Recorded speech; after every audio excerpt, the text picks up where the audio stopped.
சற்றுமுன் வெளியான முக்கிய செய்தி, பொங்கல் பரிசு தொகுப்புடன் 1000 ரூபாய் ரொக்கம் வெளியான முக்கிய தகவல் பற்றி தான் இந்த வீடியோவில் நம்ம இன்றைக்கி தெரிஞ்சுக்க போகிறோம். ஸோ இப்போ தான் நம்ம சேனலுக்கு நீங்கள் ஃபஸ்ட் டைம் வர்றீங்கன்னா மறக்காமல் நம்ம சேனலை சப்ஸ்கிரைப் பண்ணிக்கோங்க. வாங்க தற்போது வீடியோக்குள்ளே போகலாம்.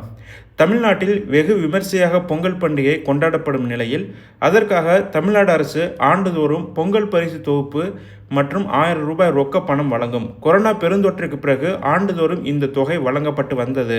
திமுக அரசு பொறுப்பேற்ற பிறகும் கூட பொங்கல் பரிசு தொகுப்புடன் 1000 ரூபாய் வழங்கப்பட்டது.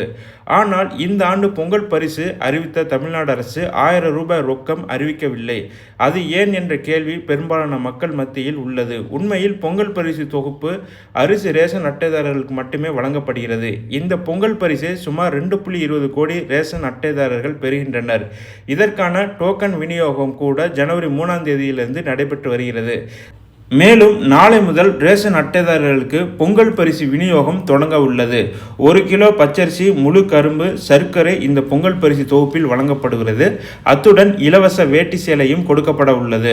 ஆனால் 1000 ரூபாய் வழங்கப்படுமா என்றால் இப்போதைய சூழலில் அந்த அறிவிப்பு வெளியாக வாய்ப்பில்லை.